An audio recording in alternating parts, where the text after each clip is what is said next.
Good evening and welcome to the 7th annual but first ever virtual Comedy for a Cause. My name is Kathy Boyd and it is my honor to serve as Senior Vice President and Chief Development Officer for both the University of Tennessee Medical Center and the UT Graduate School of Medicine. I'm joined this evening by Ashley Glander, our Events Manager, and Bethany Davis, our Events and Operations Specialist. We are so glad that we're able to spend this time with you this evening. Obviously, we're sad that we could not be together due to the impact of COVID-19, but we want to keep everyone safe. But this event is still very important for us to have, and we're excited for this show this evening. That's right, Kathy. This event is important. Not only are we here to laugh, but we're here to learn. And we're going to hear from our 3 favorite GYN oncology physicians. That's right, Ashley, and it's also important to raise money and to raise awareness to learn about the research and education going on our campus. We have a lot of very special people that we want to recognize and say thank you to tonight, and I want to start by thanking Ashley and Bethany.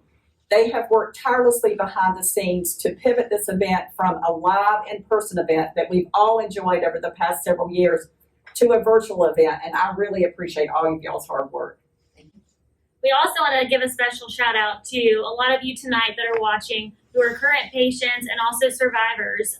We just thank you for being here, and also specifically to our Bells group of women who do a lot to support our newly diagnosed cancer patients at the Cancer Institute here. So thank you all for being here. Also need to thank our sponsors. We have so many generous sponsors this year that have supported this event, which really wouldn't be able to take place without your support.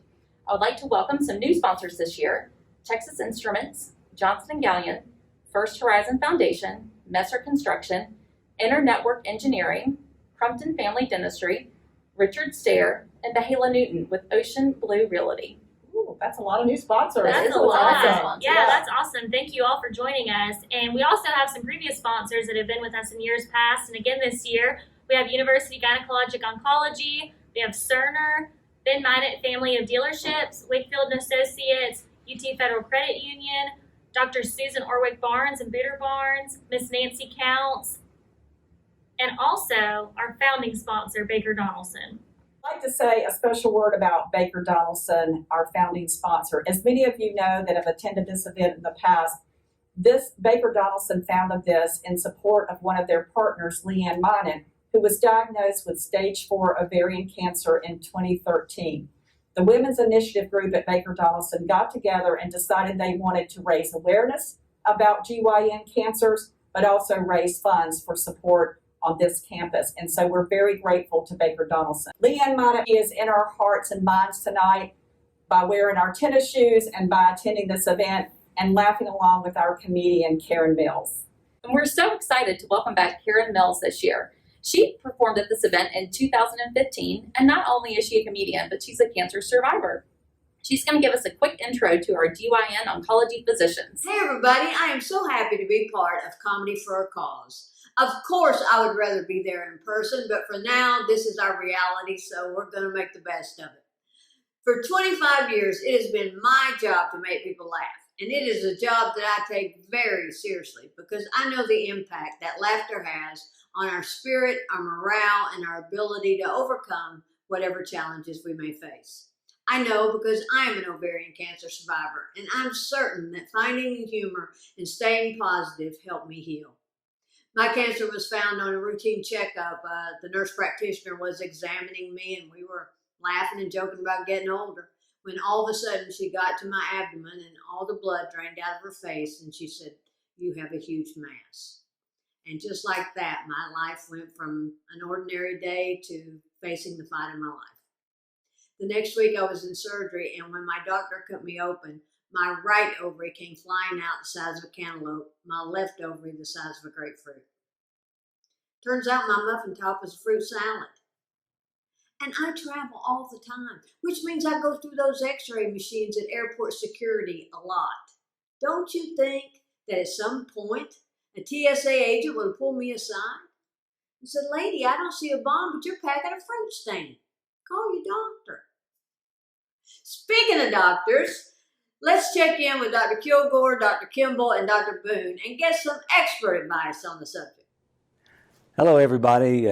My name is Larry Kilgore. I'm the GYN oncologist here in the University of Tennessee Medical Center, and here we are celebrating Comedy for a Cause 2020.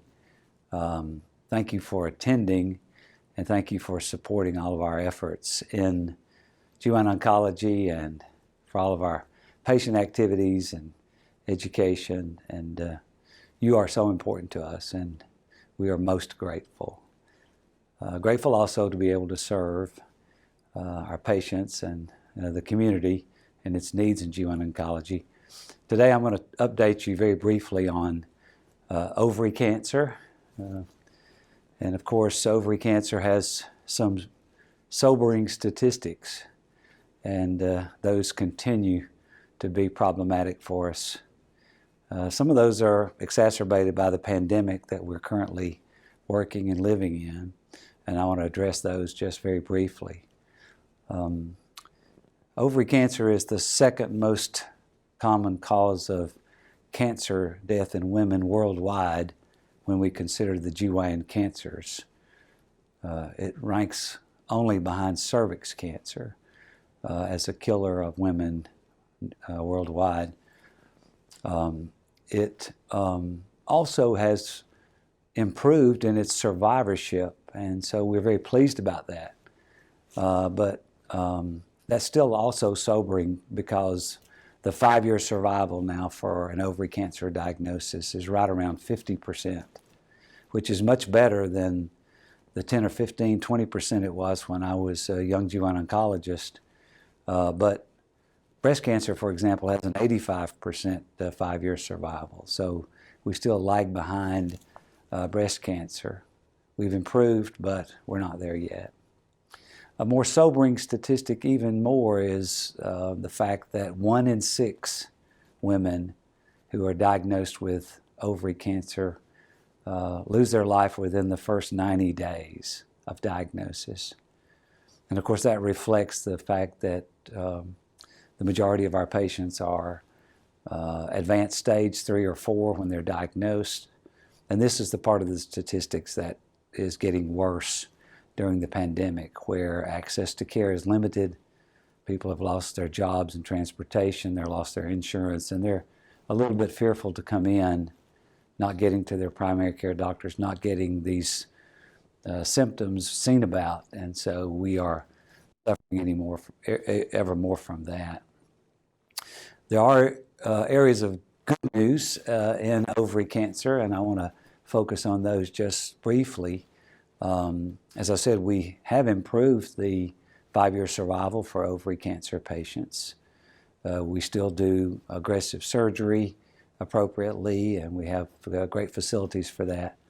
We continue with the chemotherapy as frontline therapy, and now at frontline it is supplemented by a drug called Avastin.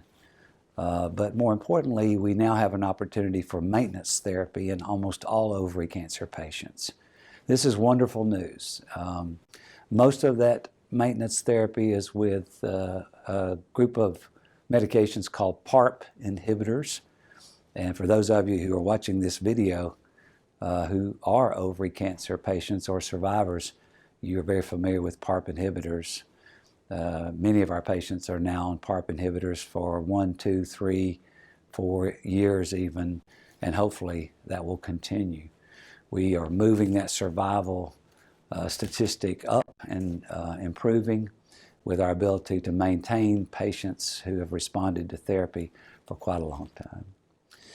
The other thing is precision medicine, and many of you see that perhaps advertised in the media, on television. And we are extensively involved in precision medicine at UT Medical Center and have been for quite a long time. Precision medicine allows us to look into the ovary cancer's heterogeneity, I should say, and that is that every ovary cancer patient is a little bit different. Every ovary cancer is different in itself, and there are opportunities from the genetics of that cancer to allow us to tailor your therapy much more specifically and make modifications on the fly as we move through your therapy to give you a better chance for cure. the support that we have for our ovary cancer patients with integrative health, our nurse practitioners, our nurses, all the people that help us take care of patients are there to add quality to your experiences with cancer, which are difficult and challenging. But we're optimistic about the future for ovary cancer, and we continue our efforts to try and make this a chronic illness that is similar to diabetes or hypertension. We may not be able to cure every case of ovary cancer, but we want those patients to live as long as they possibly can, to prosper and enjoy their families and their lives, and to continue on with their families and lives that are upcoming. Thanks again for attending, and thanks again for sponsoring this wonderful effort to celebrate comedy and to celebrate our GYN oncology patients and their families. Thank you. Hey everybody, I'm Dr. Jonathan Boone. I am the newest GYN oncologist here. I know that you're much more used to us meeting in person and would rather be together, but I hope you're able to enjoy the evening all the same. As we have done in years past, we're appreciative to have a little bit of time to spend with you tonight and talk about what advances, what changes have been made in terms of treating our main GYN cancers.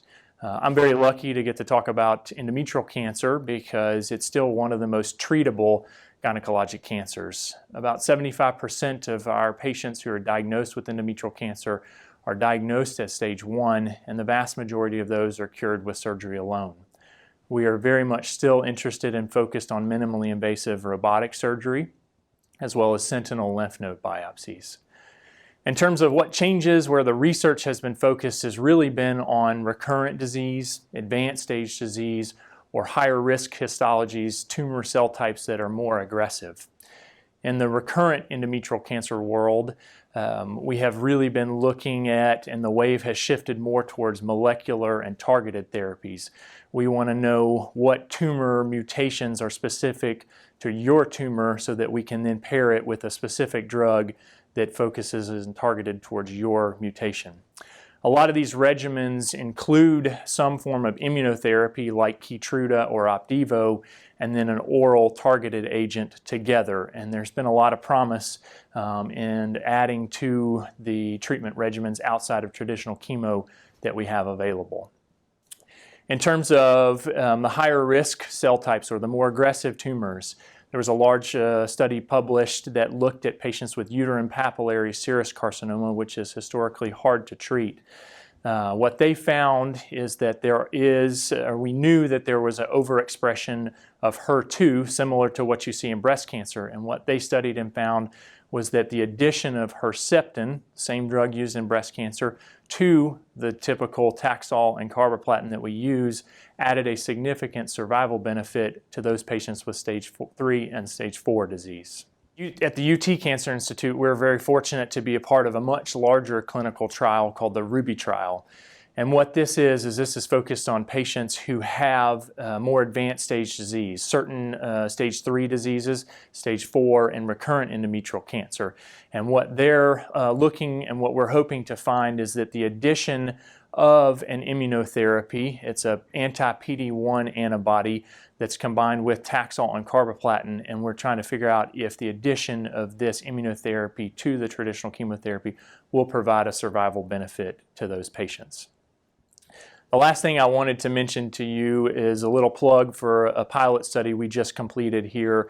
And it's not necessarily specific to endometrial cancer, but it applies to every GYN cancer. We looked at patients with uterine cancer, cervical cancer, ovarian cancer, and we enrolled them as 10 patients on one arm and 10 patients on the other arm. The two arms included a non-fasting arm and a water-only fasting arm, and essentially 10 patients fasted with 24 hours of water only before chemotherapy and 24 hours of water only after chemotherapy as compared to those patients who did not. And what we found is that not only is it safe and tolerable, but there was a slightly fewer hospitalizations and slightly fewer dose reductions in chemotherapy regimens. And what we were hoping to see and found is that when you compare the side effect profile scores and those patients at the beginning of chemotherapy compared to the end, had a lower score, a better side effect profile for those patients who completed the water-only fasting as compared to those who did not. We're excited about this. We're hoping to expand this and to try a new pilot study that may include a fasting mimicking diet in addition to water only and non-fasting. And so we're hoping to get that started soon as well. Thank you again, and I hope you enjoy the rest of tonight's program. Good evening. Welcome to Comedy for a Cause. My name is Christopher Kimball.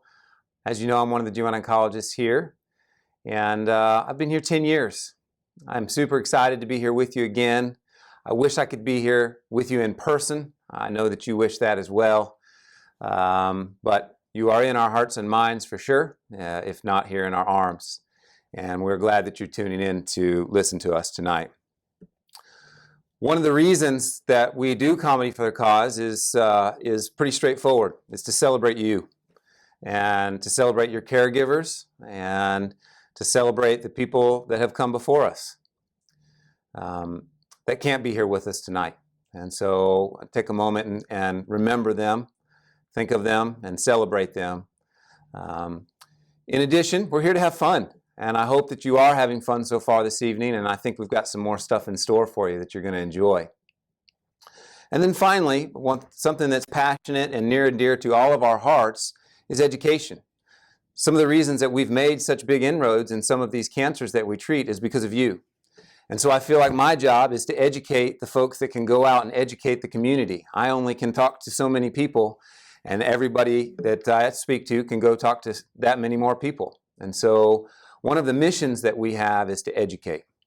I'd like to speak to you tonight about cervical cancer. It's one of the more rare cancers that we treat as GYN oncologists. You've heard Dr. Kilgore talk about ovary cancer, and you've heard Dr. Boone talk about endometrial cancer, the most common GYN malignancy. While cervical cancer is not the rarest GYN malignancy, it is still, thankfully, in this country and other developing countries, one of the more uncommon ones. Thankfully, only about 14,000 people will be diagnosed with cervical cancer this year. Again, thankfully, only about 4,400 will go on to die from that disease. In my opinion, that's 4,400 too many. This is almost an entirely preventable disease. Now, certainly there's bad luck in all of this, but there's lots of things that we can do to help prevent this disease. And it begins and ends with education. Now, if you ever heard me talk before, I really try and simplify things to things that you can take home. I'm going to simplify this down to 5 take-home points that you can remember. And we're going to review them at the end so that hopefully you can share them with other folks. We're really going to talk about why I think cervical cancer shouldn't exist and why 5 of these items are so important that you should share them with 5 other people before you go to bed tonight. One of the most important reasons that cervical cancer is preventable is it is the only cancer that has a very good screening test. In fact, cervical cancer has the best cancer screening test of all the cancers that are treated. You are commonly familiar with the Pap test. That has been modified and added to with HPV testing. Over time, we've taken cervical cancer in developed countries from being the #1 killer of women to not even top 10 and not even the top GYN malignancy killer of women. And that is due entirely to Pap testing and now HPV testing. Now, it's changed a lot in some of your lifetime and certainly even my lifetime. And so it's confusing, and sometimes, how often do I need this test? Do I need HPV testing? Do I need just a Pap smear? And it's variable, and there are a lot of factors. One of the things I can tell you is, let's find a GYN that you trust, and let's trust in their method of testing, because most GYNs are doing an excellent job of doing appropriate Pap screening or cervical cancer screening for you. And that is the single biggest risk lowerer of cervical cancer. And so if you haven't gotten your family members or you personally on a regimen of some sort every 3 to 5 years of routine screening, then that's the first place that we can start to lower our risk for cervical cancer and lower the risk of our loved one. The second, and probably even more important reason going forward that HPV-related cervical cancer is entirely prevented is in fact just that. It's the only cancer that we know that is associated with an infectious cause. And so what is really important for you to take home tonight is that 99% of all cervical cancers are related to an infection called HPV, or human papillomavirus. What's really exciting about that is that's an opportunity for us to prevent that cancer altogether through vaccination. Now, in the time of COVID, we talk a lot about vaccines and that sort of stuff. This is probably one of the coolest vaccine series that we have available because, again, it prevents cancer.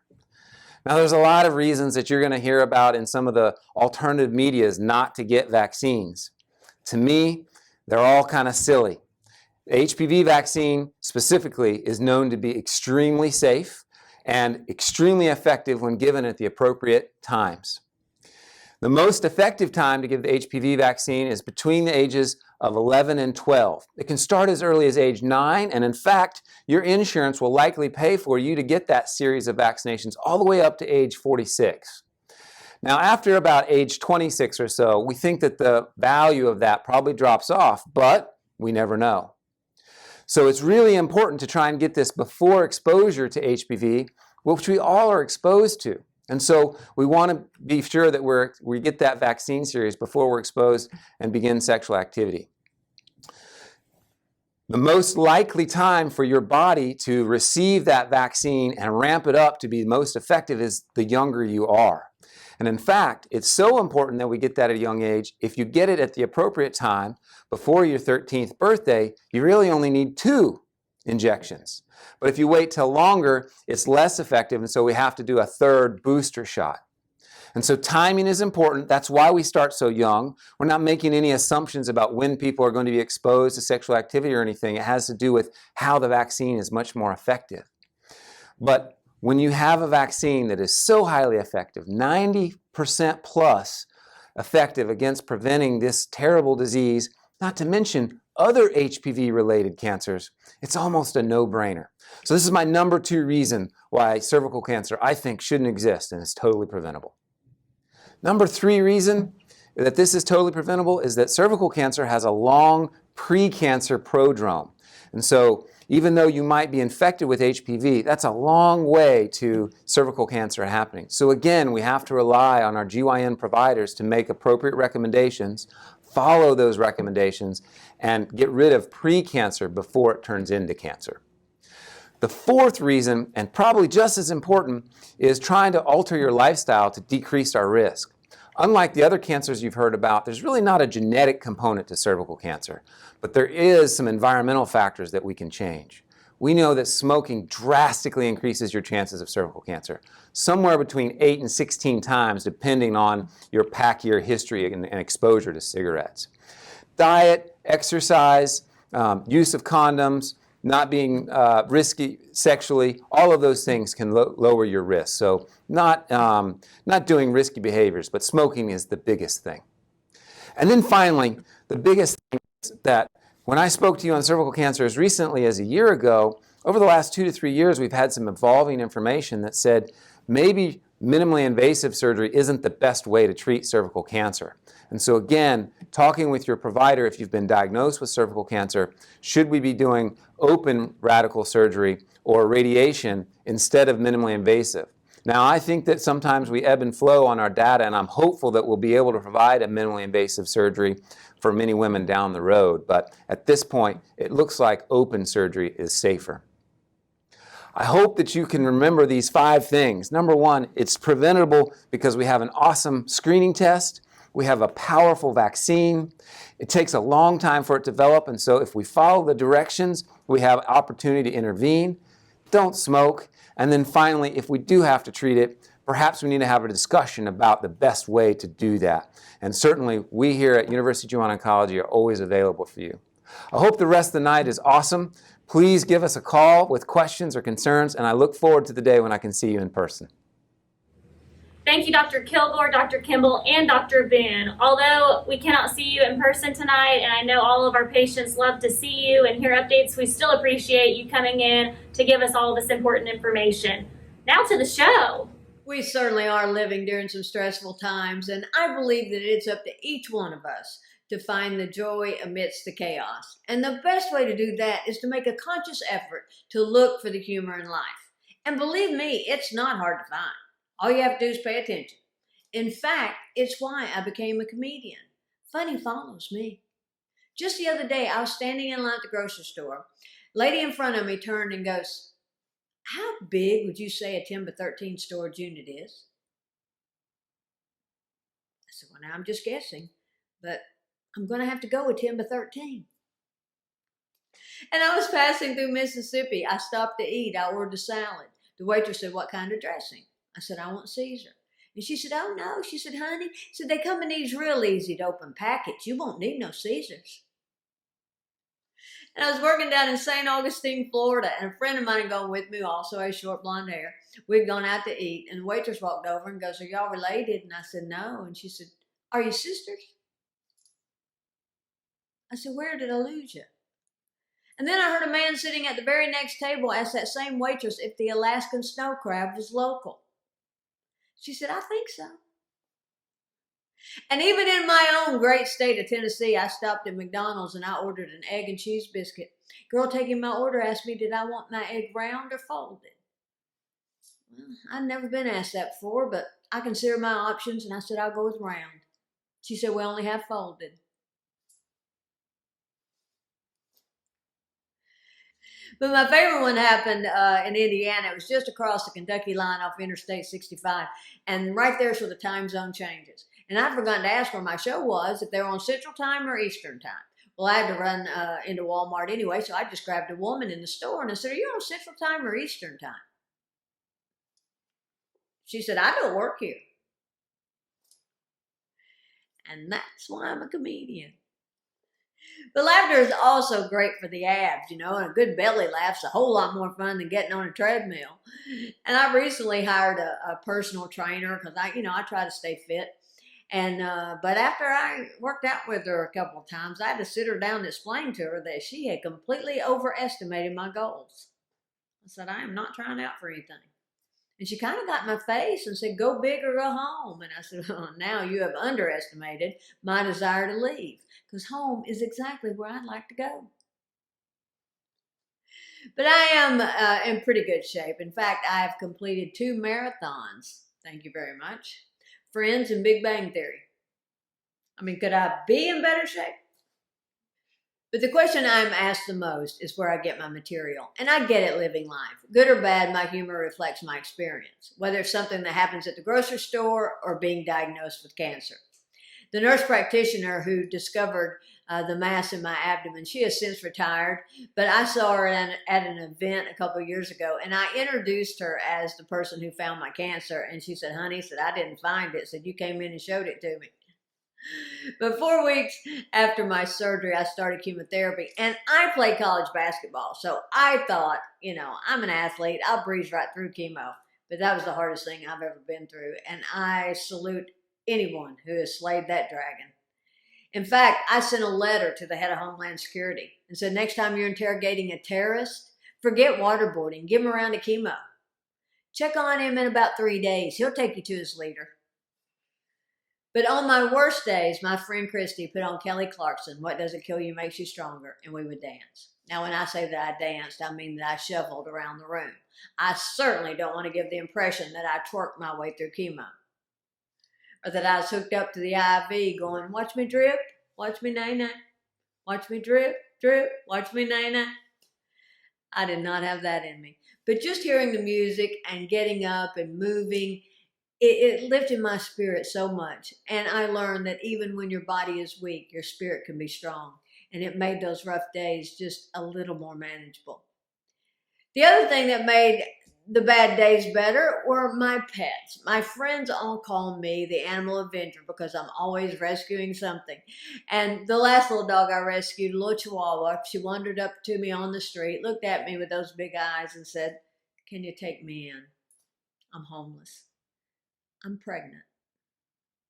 Hey, I've made some mistakes. But she had two of the cutest puppies I've ever seen, but she just had a terrible time losing the baby weight. So I put her on a diet, but boy, is she a typical female. Every time I go to weigh her, she's like, whoa, take this collar off. And then one of my dogs I rescued when his mother was crossing the road had him in her mouth. She was hit and killed. He was tossed into the ditch. I scooped him up. I rushed him to the vet. The vet said he probably wouldn't make it. But I got up around the clock and I nursed him back to health, and he did make it. And my intention was once I got him healthy was to find him a home. But man, once you breastfeed one, you can't give it away. That's my favorite joke. Because half the people go, ooh. But then all the crazy dog people like me go, yeah, she's right. You breastfeed it. You can't give it away, honey. That is right. But it reminded me of the line in the movie Pretty Woman at the end of the movie when Julia Roberts said he rescued me and then I rescued him right back.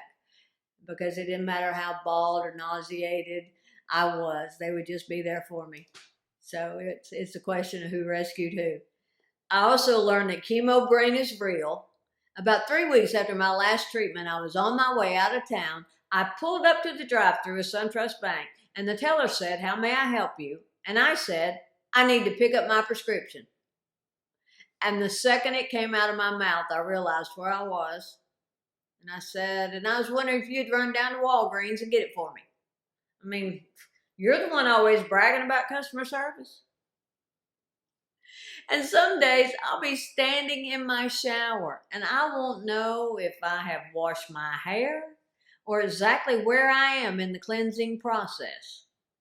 And now, when I'm driving, if I'm not sure where I'm going, I have to turn the radio down so I can see.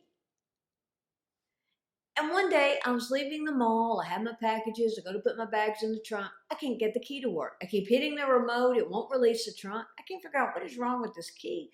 And then finally I thought, well, maybe the latch is hung up on the trunk. So I took my fist and I popped the trunk. Suddenly the car door opens, a man steps out and goes, "What are you doing?" I said, "Oh my." I said, "Well, sugar, I bought you a present." I mean, he had a red car. I have a red car. Of course, his a Mercedes and mine's a Kia. But apparently, I can only distinguish colors now. And I have literally been digging through my purse, looking for my cell phone while I was talking on it. I can't find my phone. I don't know what I've done with my phone. My friend goes, "Well, just talk to me on this one till you find it." Okay, so most of that was happening before cancer, but I'm sticking with the chemo story. But cancer has taught me so much. Like, never order a wig on the internet. I ordered the Jamie Lee Curtis Pixie, and what they sent me made me look like Joe Pesci from My Cousin Vinny.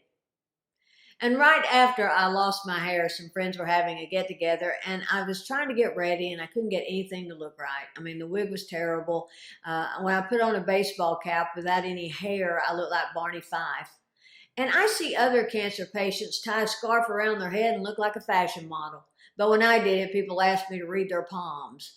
I mean, nothing worked. And so I sat down and I cried and I didn't want to go. And a friend reminded me that your spirit shines through your smile, not your hair. And that really hit home for me. And after that, I let go. I let go of the attachment to my hair, and instead of seeing myself as a cancer patient, I started seeing myself as a victor over cancer. And just that little shift in attitude made all the difference. Of course, the last hair to fall off my body was Gladys, my devoted chin hair. And when I finished my treatment, my hair started coming back. Guess who was first back on the scene? Cancer has also taught me to live every day as if it's my last. Of course, that upsets my family because every day I call them and say, "Goodbye, I'll miss you." But people still say to me, "I can't believe you didn't have more symptoms." And looking back, I did have symptoms. I was tired, bloated, and I never felt like I could empty my bladder. And, that describes every menopausal woman I know. And that's what's so difficult about ovarian cancer is that the symptoms mask themselves as other issues. And I thought that I was on the other side of menopause. But man, removing my ovaries threw me right back in it. And I mean worse than ever. My favorite movie when I was growing up was The Wizard of Oz. But now that I've gotten older, it's come to have a much deeper meaning to me. I mean, when I was a kid and the Wicked Witch screamed, "I'm melting," I thought she was dying. Now I know she was having a hot flash. She's going through menopause, that's why she's trying to kill everybody. I've seen the time when I wish I had me some flying monkeys. I tell you that right now. And I know why they call them hot flashes. Because when one hits you, you don't care who you flash.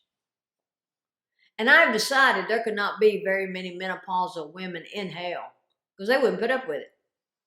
They'd band together, overthrow the devil, and get the air turned on. Because you don't know a fiery pit till you've had a hot flash. And I always like to take just a moment to share with the men in the room and help you to understand the women in your life just a little bit better by telling you the difference between a woman with PMS and a woman going through menopause. A woman with PMS will kill you. A woman going through menopause will force you to take your own life. And guys, you're welcome for that little heads up.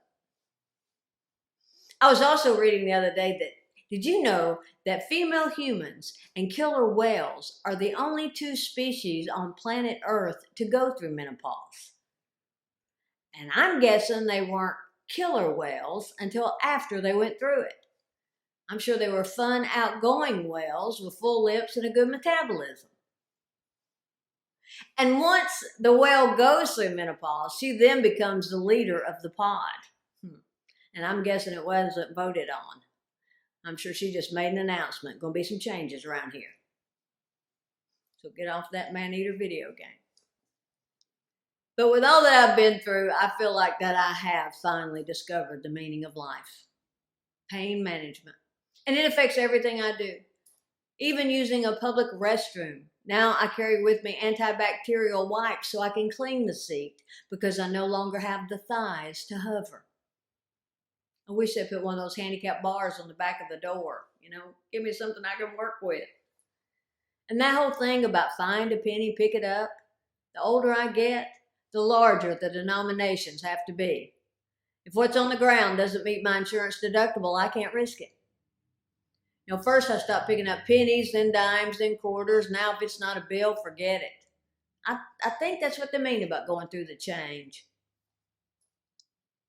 And lately I've been having this terrible shoulder pain. I couldn't figure out what was causing it. I finally realized it is my darn purse. And I don't even know what's in the black hole that makes it so heavy because whatever I'm looking for, I can't find. But when I go to the grocery store, even if I only need one thing, I get a buggy to push that purse. And I know this is a universal problem because the other day I saw a lady pushing a stroller and her kid was walking, but that purse is strapped in. But the face of aging is changing. You know, 50's the new 40, 40's the new 30, 9 o'clock's the new midnight.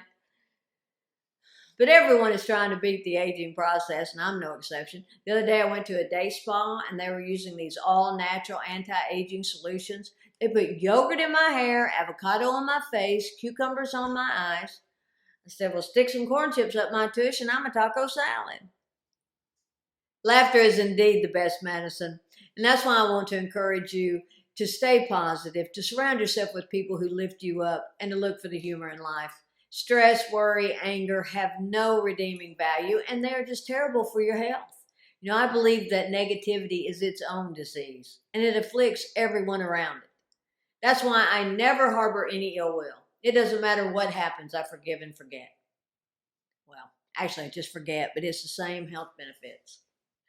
So if there is such a thing as an upside to cancer, it's that it puts things in perspective. And you realize what's really important, which is how we treat each other. There's a great lyric in the song, Closer to Love, that says we're all one phone call from our knees. Nobody knows that better than we do. Life can change in an instant. It's much too short not to celebrate it and to surround ourselves with love and laughter. I want to leave you by saying that if you are facing this terrible disease now or ever do in the future, please remember that your spirit shines through your smile, not your hair. And even when your body is weak, your spirit can be strong. And whatever you do, never, ever, ever order a wig on the internet. Thank you so much. I'm Karen Mills, and I wish you all health, happiness, and humor. Well, Karen, it was so great to have you back. You inspire us with your story and also the laughter that we all need during these unprecedented times. Thank you so much for being with us. This was so much fun. So fun. This was great. I hope you all enjoyed it and got some good laughs like we did in our home away from home here. Don't forget to donate. It's not too It's late. not too late, never too late. And also thank you for those that have donated and our sponsors. Again, we couldn't host an event like this without your generous support. We appreciate you so, so much. We also want you to stay safe. Please wear your mask. It's so important. Socially distance, and hopefully we can see you in 2021. We're looking forward to it. Good night. Good night, everybody.